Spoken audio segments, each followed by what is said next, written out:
Welcome to Kirusha nursing academy. Kirusha academy के इस channel पे आपका हार्दिक स्वागत।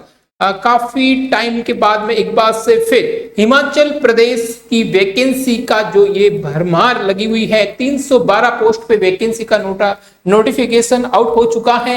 इससे पहले भी अपन जब भी हिमाचल प्रदेश के अंदर कोई भी वैकेंसी नर्सिंग से रिलेटेड आई है, हमने अपना 100% देके उस सिलेबस के अकॉर्डिंग, इंपोर्टेंट जो आपके टॉपिक से उसके अकॉर्डिंग, प्रीवियस ईयर के पेपर के अकॉर्डिंग वो सारी की क्लासें एग्जाम ओरिएंटेड हमने जो गोल सेट किया था उस गोल को अचीव भी किया है। इसी तरह एक और नई वैकेंसी का आगाज हो चुका है। 312 उसमें पोस्ट है। असिस्टेंट नर्सिंग स्टाफ की ये पोस्ट रहने वाली है। यहाँ पे फीमेल कैंडिडेट को ओनली फॉर फीमेल कैंडिडेट, और सबसे बड़ी बात जिनका मूल यानी बोनाफाइड सर्टिफिकेट जो है वो भी हिमाचल प्रदेश का होना चाहिए। तो ये दो चीजें पहले भी वैकेंसी के अंदर यही था और अभी भी वैकेंसी के अंदर कुछ नया चेंजेज नहीं हुआ है, ठीक है ना। अगर मैं बात करूं नंबर ऑफ पोस्ट की तो 312 पोस्ट अपने आप में एक अच्छा आंकड़ा है, ठीक है ना। अगर वास्तव में कोई चाहता है कि सर मेरी गवर्नमेंट नौकरी की हम इच्छा रखते हैं, ठीक है ना, तो उसके लिए मैं यही कहूंगा कि 312 पोस्ट एनफ है और जुट जाइए, क्योंकि सबसे बड़ी बात फीमेल कैंडिडेट के लिए यहाँ पे बहुत बड़ी अपॉर्चुनिटी है। तो एक बार से प्रफुल्ल चौहान फिर से आपका तहे दिल से स्वागत करता हूं हमारे इस ऑनलाइन ब्यूटीफुल सेशन के अंदर। देखते हैं आज का इंपोर्टेंट एमसीक्यू सेशन रिगार्डिंग जो आपकी प्रीवियस ईयर के एमसीक्यू हैं, कुछ इंपोर्टेंट एमसीक्यू जो आपके टॉपिक्स हैं जो बार बार एग्जाम के अंदर देखने को मिल सकती है।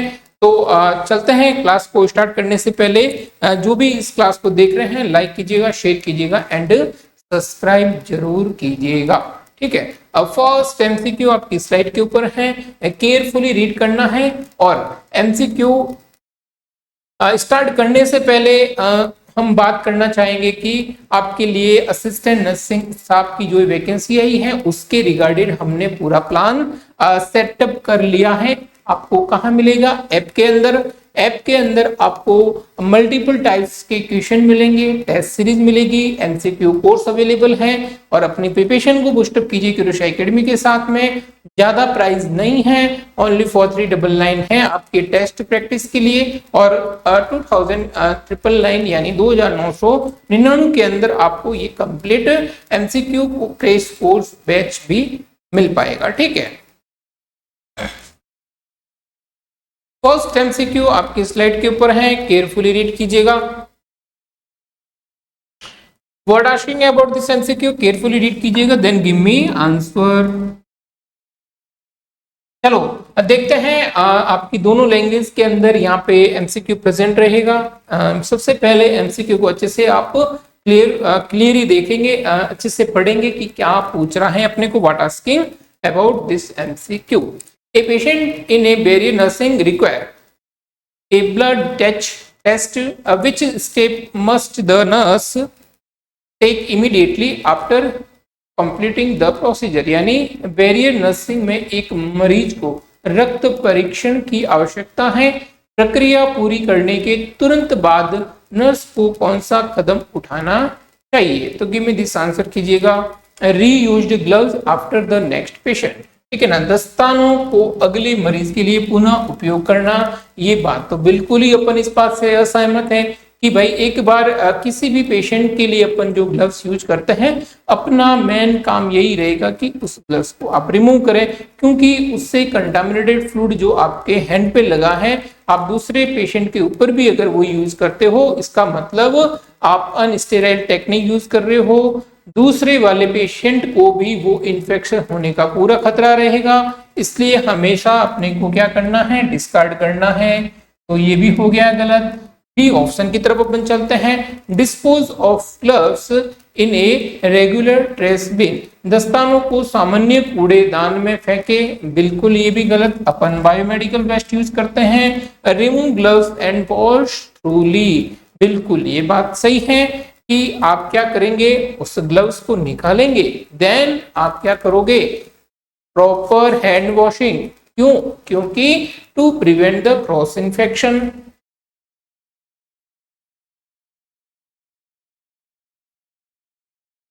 To prevent cross infection. ठीक है, इन्फेक्शन से अगर बचाना है अपने से पेशेंट को और पेशेंट से अपने को, तो इसके लिए आपको हैंड वॉशिंग, जो कि आपका फर्स्ट टेक्निक रहती है to prevent any type of infection से प्रिवेंट करने के लिए। ठीक है, तो यहाँ पे क्या करेंगे अपन, हैंड वॉशिंग को सबसे पहले प्रायोरिटी दे देंगे। बहुत ही इजी क्वेश्चन है, लेकिन एग्जाम के अंदर पूछा जाता है। ले gloves on the prepare paper पर, कागजी कार्य का तैयार करने के लिए दस्ताने पहने रहे। ठीक है ना, तो ये सारी बातें क्या हैं, सेंसलेस हैं, इनका कोई भी इस एमसीक्यू से रिगार्डेड लेना देना नहीं लगता है। ठीक है, तो सी ऑप्शन क्या हो जाएगा अपना राइट आंसर चला जाएगा। चलते हैं नेक्स्ट एमसीक्यू की तरफ। देखिए, जो हॉस्पिटल एक्वायर्ड इन्फेक्शन है अपन ने पहले भी पढ़ा है, और जो नोजोकॉमियल इन्फेक्शन है उसमें भी अपन सबसे पहले जो प्रिवेंशन करते हैं इन्फेक्शन से, कि वो इन्फेक्शन अपने को नहीं हो, इसके लिए अपन क्या करते हैं, first step hand washing is the best technique to prevent this type of infection. Next MCQ की तरफ चलते हैं। Which committee first recommended the establishment of primary health centre in India. देखिए, भारत के अंदर अगर आज मैं बात करूं तो प्राइमरी हेल्थ सेंटर हर एक कम्युनिटी लेवल पे हैं, हर एक विलेज में, जिनकी ऐसे कह सकते हैं पॉपुलेशन क्या है 20,000 से लेके, ठीक है ना, याद रखना, अगर वहां की पॉपुलेशन 20,000 से लेके 30,000, तो वहां पे क्या एस्टेब्लिश होती है, प्राइमरी हेल्थ केयर। लेकिन बात यहाँ पे ये आ रही है कि पीएचसी, ठीक है ना, सबसे पहले ये दिमाग किसने लगाया, किसने ये तथ्य दिया कि नहीं, हर एक प्राइमरी लेवल विलेज लेवल पे जहां की पॉपुलेशन है 20,000 से लेकर 30,000, वहां पे एक पीएचसी होनी चाहिए। ठीक है ना, तो ये जो कमेटी है वो हमारे कमेटी जो मेंबर हैं, Mudaliar committee, Kartar Singh committee, Srivastava committee या फिर बोर कमेटी। ठीक है ना, तो अपन बहुत अच्छे से पढ़ते हैं। हेल्थ डेवलपमेंट में भी इन्होंने बहुत बढ़िया योगदान दिया है 1946 के अंदर। ठीक है ना, याद रखिएगा 1946 के अंदर जो अपनी बोर कमेटी थी, है ना, तो डी ऑप्शन क्या चला जाएगा, राइट आंसर चला जाएगा। करतार सिंह कमेटी मल्टीपर्पज, ठीक है ना, तो और इसी तरह मुदलियार हैं, श्रीवास्तव हैं, बहुत बार पूछा जाता है। ठीक है ना, याद रखिएगा करतार सिंह कमेटी को। तो बी ऑप्शन तो नहीं रहेगा, और डी ऑप्शन क्या चला जाएगा अपना राइट आंसर चला जाएगा। Next MCQ, which of the following condition is generally associated with calcium deficiency। निम्नलिखित में से किस स्थिति को सामान्यतः कैल्शियम की कमी से जोड़ा जाता है, गिव दिस आंसर कीजिए। देखिए, यहाँ पे अपन एमसीक्यू को करने से पहले दो चीज समझेंगे। कैल्शियम को एब्जॉर्प्शन जो करने का काम रहता है बॉडी के अंदर, ठीक है ना, अपन ने जो भी खाना खाया, खाना खाने के बाद में जो इंटेस्टाइन के अंदर जो एब्जॉर्प्शन है, ठीक है ना, कैल्शियम को एब्जॉर्प्शन करने का जो काम है,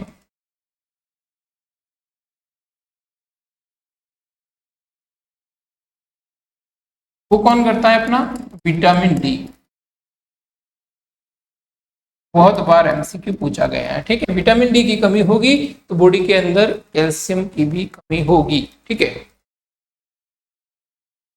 और अपन अच्छे से अपने को पता है कि ये तो हाइपोथायरॉयडिज्म के अंदर देखने को मिलता है, mix oedema coma, not for a thyrotoxic crisis and not for a endemic goitre. ठीक है ना, आयोडीन की कमी से गोइटर रोग होता है, जिसको अपन क्या बोलते हैं, गलगन रोग। लेकिन ऑस्टियोपोरोसिस, ठीक है ना, ऑस्टियोपोरोसिस ये एक एज रिलेटेड भी होता है और ज्यादातर देखने को मिलता है कैल्शियम की कमी से। ठीक है ना, तो सी ऑप्शन क्या चला जाएगा अपना यहाँ पे राइट आंसर चला जाएगा। नेक्स्ट एमसीक्यू की तरफ अपन चलते हैं।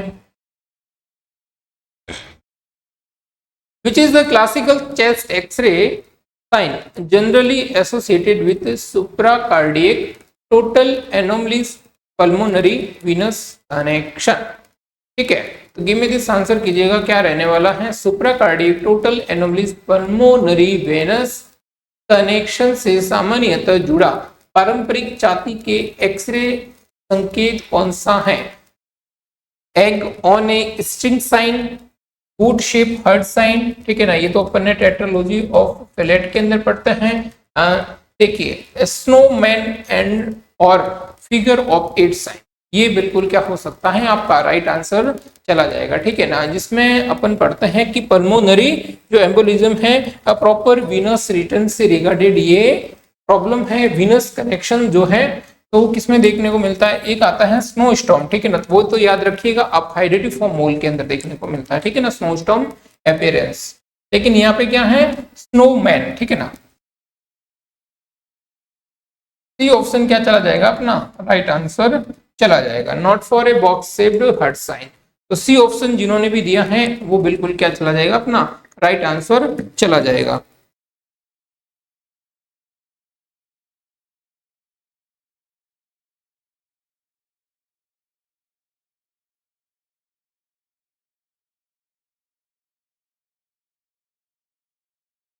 Next MCQ, which of the following disease is characterized by bone decalcification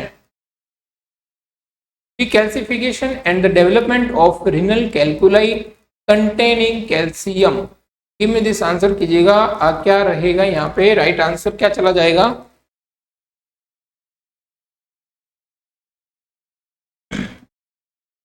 देखिए जो आपका पीटीएच हार्मोन, ठीक है ना, PTH parathyroid hormone, which is collection bone decalcification and the development of the renal calculi containing calcium। ठीक है ना, जब बॉन से जो आपका डिमिनरलाइजेशन यानी जो ब्लड के अंदर कैल्शियम इकट्ठा हो रहा है, इस तरह का जो कैल्शियम है उसको अपन क्या बोलते हैं? रिनल कैल्कुलाई, और कंटेनिंग जो कि इससे बनता है कैल्शियम से। ठीक है ना, तो ऐसी कंडीशन अपने से जो पूछा गया है कि कौन सी which of the following disease is characterized by, ठीक है ना, कौन सी डिजीज के अंदर? तो याद रखिएगा जब भी पीटीएच पैराथायराइड हार्मोन का लेवल क्या देखने को मिलेगा? यहाँ पे इंक्रीज देखने को मिलेगा। ठीक है ना,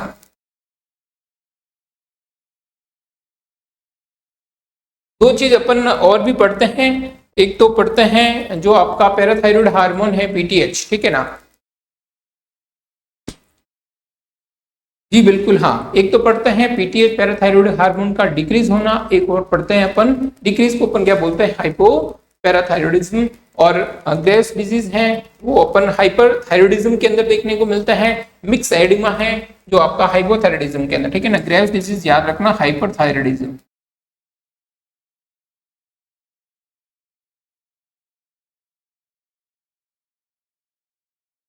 ठीक है ना, जहां पे इंक्रीज देखने को मिलेगा क्या? आपके T3 एंड T4, और हाइपो के अंदर डिक्रीज देखने को मिलेगा T3 एंड T4, लेकिन जो THS का लेवल है वो क्या देखने को मिलेगा? आपका इंक्रीज देखने को मिलेगा। ठीक है, तो राइट आंसर क्या चला जाएगा अपना? Hyper parathyroidism. सी ऑप्शन यहाँ पे राइट आंसर चला जाएगा। Next MCQ, how many dose of oral polio vaccine are given in infancy? Give me this answer कीजिएगा, राइट आंसर क्या चला जाएगा यहाँ पे? How many doses of oral polio vaccine are given in infancy? ठीक है ना, इन्फेंसी के अंदर अपन पूछते हैं कि ओरल पोलियो वैक्सीन, ठीक है ना, ये आपके नर्वस सिस्टम से रिलेटेड डिसऑर्डर से प्रिवेंट करती है। ठीक है, और इसका जो रूट है वो क्या रहता है? ओरली, ठीक है ना, 2 ड्रॉप्स, 2 से लेके 4 डिग्री सेंटीग्रेड इसका टेम्परेचर रहता है। वैक्सीनेशन के अंदर अगर मैं बात करूं तो टोटल कितनी रहेगी आपकी? एक तो रहेगी आपकी एट बर्थ पे, इसको अपन क्या बोलते हैं? 0 डोज। ठीक है। इसके बाद में आपकी रहेगी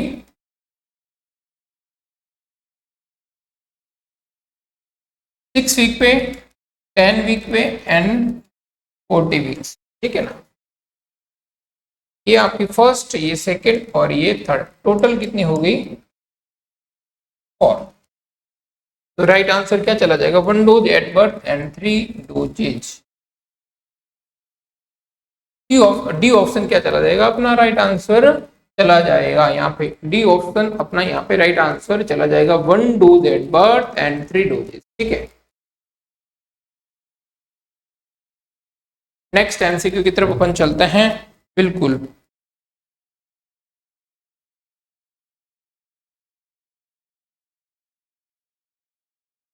A nurse is counseling a patient about the long term anabolic steroid use कर रहा है, ठीक है ना, लॉन्ग टाइम के लिए स्टेरॉइड यूज कर रहा है। Which endocrine complication should the nurse highlights as a significant risk, ठीक है। एक नर्स रोगी के दीर्घकालीन एनाबोलिक स्टेरॉइड यूज करता है, ठीक है ना। स्टेरॉइड अपने आप में एक्सेसिव यूज करना कहीं ना कहीं हार्मोनल इम्बैलेंस, बहुत सारे, अगर मैं बात करूं आर्थराइटिस के पेशेंट के अंदर सबसे ज्यादा दिया जाता है स्टेरॉइड, ठीक है ना। नस किस अंतस्रावी जटिलता को एक महत्वपूर्ण जोखिम के रूप में उजागर करना चाहिए, ठीक है ना, सिग्निफिकेंट डिप्रेस। ये ऑप्शन है अपने पास में suppression of the natural testosterone production, enhance the adrenal cortex activity, ऐसा कुछ देखने को नहीं मिलता है। इंक्रीज थायराइड हार्मोन सिक्रीशन, ठीक है ना, तो ये अपन देखते मिलते हैं हाइपरथायराइडिज्म के अंदर,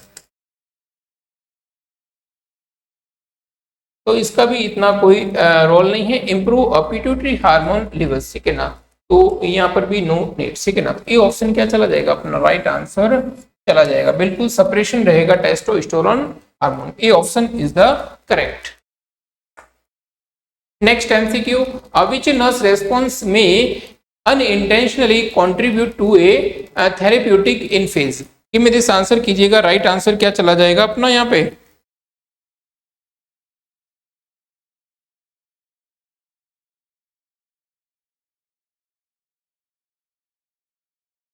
ठीक है। विच नर्स रेस्पॉन्स में unintentionally contribute to a therapeutic impasse, यानी किस नर्स की प्रतिक्रिया अनजाने में उपचारात्मक गतिरोध में योगदान कर सकती है। Frequently interrupting the patient during conversion, यानी बातचीत के दौरान रोगी को बार बार रोकना, ठीक है, बातचीत के दौरान बार बार रोगी को रोकना, ये भी अनजाने में, ठीक है ना, तो ये क्या है, अनजाने उपचार गतिरोध में योगदान कर सकती है, तो ये इतना नहीं रहेगा। वैलिडेटिंग द पेशेंट्स फीलिंग, रोगी की भावनाओं को मान्यता देना, इतना कोई दिक्कत नहीं है। Summarising the session with the patient, रोगी के साथ सत्र का सारांश प्रस्तुत करना, तो ये तो एक अच्छी बात है, ठीक है। Practising activity listening with the patient, तो ये भी बात तो सही है, पीछे हाँ ये बिल्कुल ये गलत है ना। Frequently interrupting the patient during conversation, बातचीत के दौरान रोगी को बार बार रोकना, ये बात बिल्कुल क्या रहेगी आपकी, ठीक है ना, ये गलत है, ठीक है ना। तो ये ऑप्शन क्या चला जाएगा अपना यहाँ पे राइट आंसर चला जाएगा अकॉर्डिंग दिस, ठीक है। बाकी तो सारी बात सही है कि रोगी की भावनाओं को मान्यता देना, रोगी के साथ सत्र का सारांश प्रस्तुत करना, रोगी के साथ सत्य सुनने का अभ्यास करना, हाँ तो ये बात तो सारी की सारी ठीक है, लेकिन ये आपकी क्या हो जाएगी, बिल्कुल ही गलत हो जाएगी। ये ऑप्शन यहाँ पे राइट आंसर चला जाएगा अकॉर्डिंग दिस।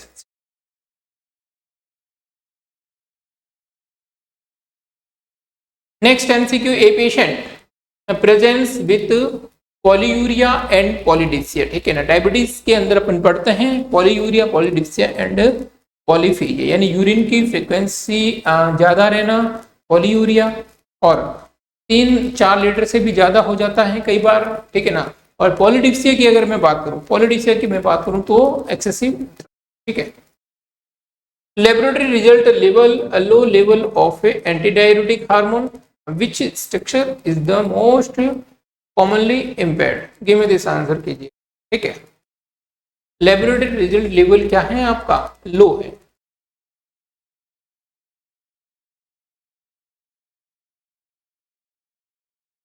और ये अपने को बहुत अच्छे से पता है कि जो आपका एंटी डाययूरेटिक हार्मोन, ठीक है ना। एंटी डाययूरेटिक हार्मोन लो है, इसके अंदर देखने को मिलता है डायबिटिक इंसिपिटस, ठीक है।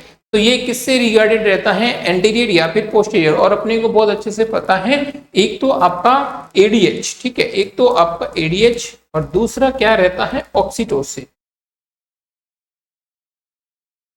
ये दोनों ही जो हार्मोन है वो आपके कौन सी ग्लैंड से सिक्रेट होने वाले हैं, पोस्टीरियर पिट्यूटरी ग्लैंड से, ठीक है ना।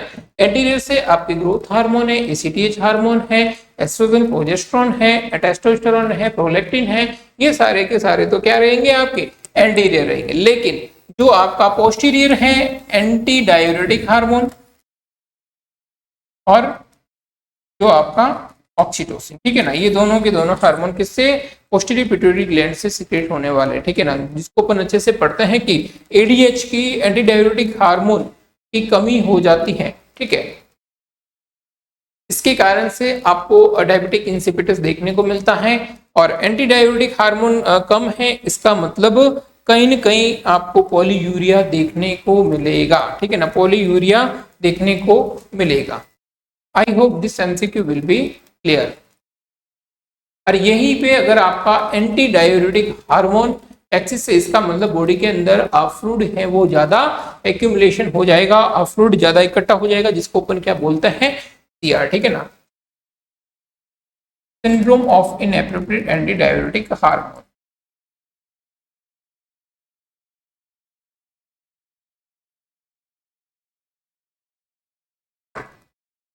नेक्स्ट एमसीक्यू की तरफ चलते हैं।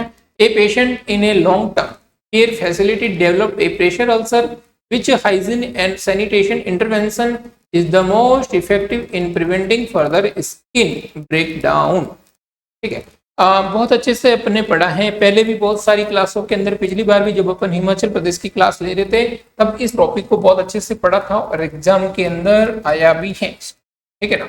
Pressure ulcer, pressure ulcer basically क्या रहता है आपका टेक्यूबाइटिस अल्सर, यानी ऐसा पेशेंट जो लॉन्ग टाइम बेड रिडन है, एक ही पोजीशन के अंदर है। ऐसी कंडीशन के अंदर पेशेंट जब लॉन्ग टाइम तक एक पोजीशन के अंदर रहता है तब मोस्टली अपन देखते हैं जो बोनी प्रोमिनेंट एरिया होते हैं वहां पे डीप वुंड देखने को मिलते हैं, ऐसे ऐसे घाव देखने को मिलते हैं जो बहुत डीप होते हैं।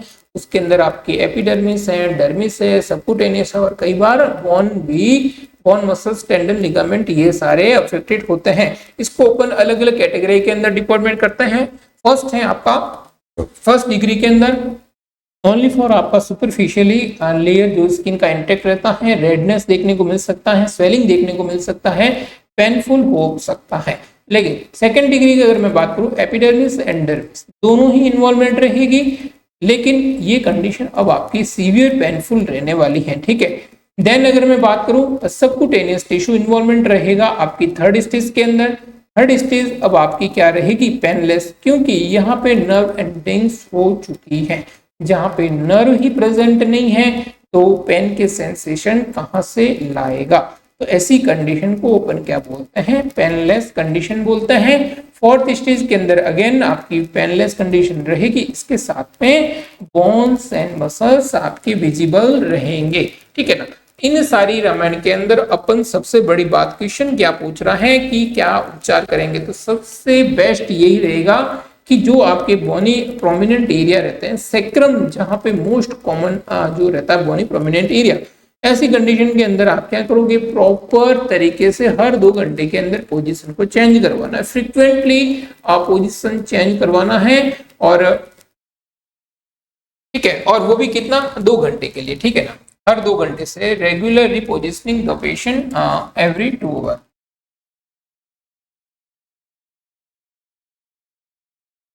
ये ऑप्शन क्या चला जाएगा अपना, राइट आंसर चला जाएगा।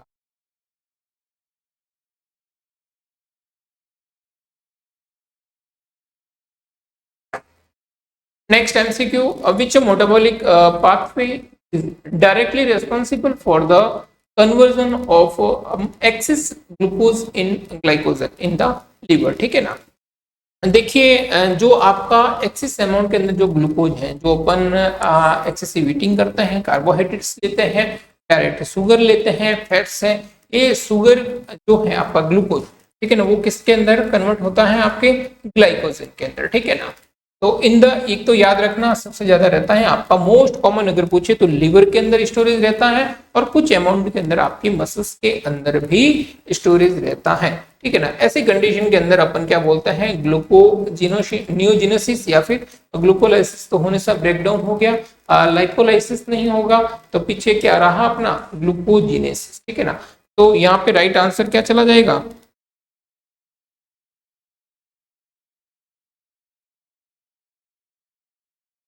ठीक है। तो सी ऑप्शन क्या चला जाएगा अपना राइट आंसर चला जाएगा ग्लाइकोजिनेसिस।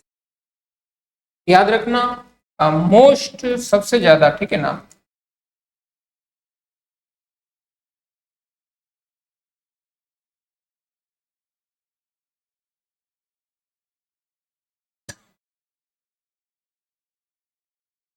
लीवर के अंदर, ठीक है ना, और सम अमाउंट के अंदर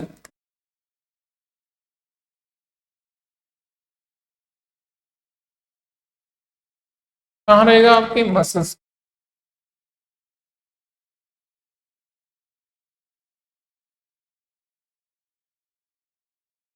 next MCQ, which of the following best describe hypertrophy in a cell, ठीक है ना। Increase in cell number, increase in cell size या फिर decrease in cell.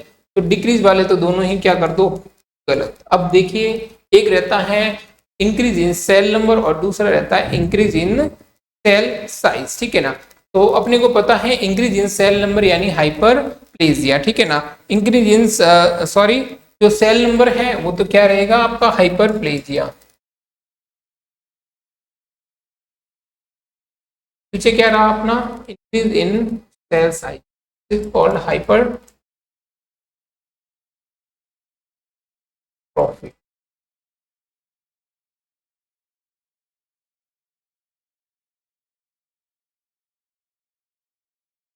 Which part of the brain mainly control the thinking?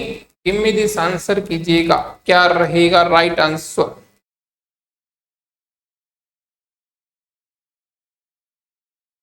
देखिए occipital का अपने को बहुत अच्छे से पता है, ऑक्सीपिटल का अपने को बहुत अच्छे से पता है कि विजन के लिए, ठीक। फ्रंटल है वो आपका क्या रहेगा थिंकिंग है, रीजनिंग है। पेरेटल का टच टेम्परेचर, मेमोरी की बात आए तो temporal,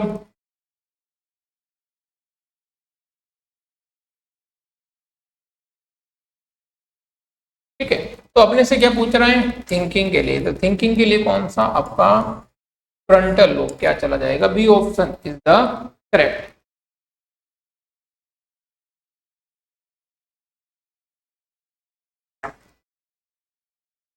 next MCQ, haemophilia A causing the deficiency of which clotting factor, ठीक है ना। तो हीमोफीलिया बेसिक से अगर मैं बात करूं तो क्या रहेगा, ऐसे पेशेंट के अंदर क्लोटिंग फैक्टर नहीं बनेंगे तो ब्लीडिंग छोटी सी चोट के अंदर एक्सेसिव ब्लीडिंग रहेगी और अगर रक्त का थक्का ही नहीं बनेगा तो ब्लीडिंग कंटिन्यूस होती रहेगी और हेमरेज पेशेंट होने के सबसे ज्यादा चांसेस रहेंगे, ठीक है ना। तो कौन सा क्लोटिंग फैक्टर की डेफिशिएंसी देखने को मिलता है, तो याद रखिएगा 8 नंबर की जो कि क्या है आपकी जेनेटिक है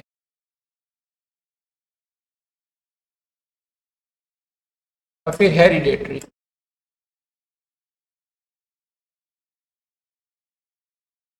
हीमोफीलिया 9th में रहेगा और 8th है आपका हीमोफीलिया ए, ठीक है ना। ए ऑप्शन क्या चला जाएगा अपना यहाँ पे राइट आंसर चला जाएगा। नेक्स्ट एमसीक्यू केयरफुली रीड कीजिएगा, बहुत ही इजी एमसीक्यू है लेकिन एग्जाम के अंदर अगेन आपसे पूछा गया है बहुत बार।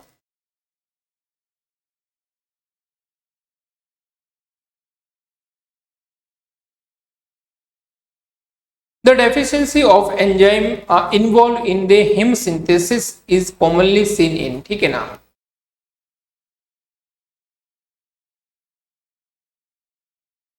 हिम बायोसिंथेसिस, ठीक है ना।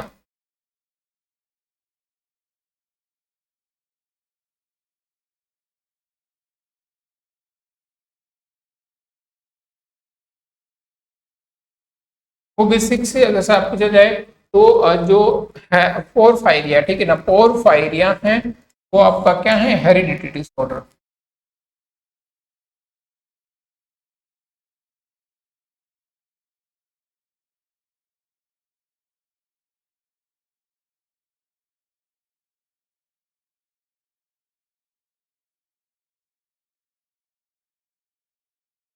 ठीक है ना, तो यहाँ पे याद रखना जो एक्यूमुलेशन होगा वो आपका एक्यूमुलेशन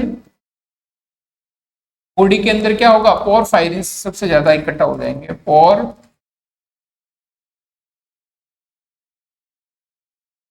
ठीक, इसकी वजह से एब्डोमिनल पेन है सीवियर, आपके नर्वस सिस्टम न्यूरोलॉजिकल डिसऑर्डर है, सिम्टम है वो भी यहाँ देखने को मिलेगा। थैलेसीमिया नहीं रहेगा, पॉलीसीजमिया नहीं रहेगा, और नॉट फॉर पॉलीसीजमिया नहीं होगा, हीमोफीलिया भी नहीं रहेगा, ठीक है ना। तो राइट आंसर पीछे क्या चला जाएगा, porphyria, A option is the correct. ठीक है, तो ये है आज का अपना इंपोर्टेड एमसीक्यू सेशन। आज के ये 15 एमसीक्यू सेलेक्टेड जो एग्जाम की दृष्टि से बहुत ही ज्यादा इंपॉर्टेंट है। अब फिर मिलेंगे अपन एक धमाकेदार एमसीक्यू के साथ में, तब तक के लिए स्वस्थ रहिए, मस्त रहिए। Thank you for this.